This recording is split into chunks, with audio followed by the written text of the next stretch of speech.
Coaching a kamaszoknak. Nagyon fontos, hogy a kamaszkor az tele van megpróbáltatásokkal és olyan helyzetekkel, amiket mi felnőttek is nehezen tudnánk egyébként megugrani. Hát még a kamaszok, akik most kerültek bele, tele vannak mindenféle testi, szellemi és külső nyomás általi mindenféle megpróbáltatásokkal.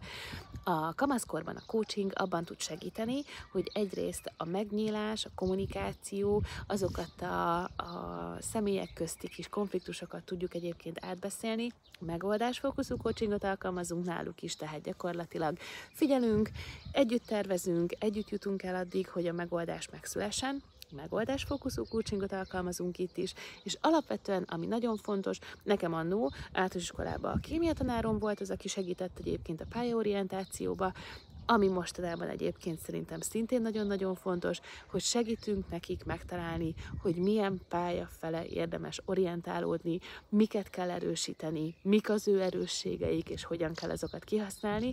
Úgyhogy ha téged is érdekel, és neked is van egy kamaszod, akkor ír egy üzenetet, vagy itt a komment szekcióba, és segítünk együtt, hogy a kamaszod is boldog legyen, és boldogan élje meg ezt az időszakot.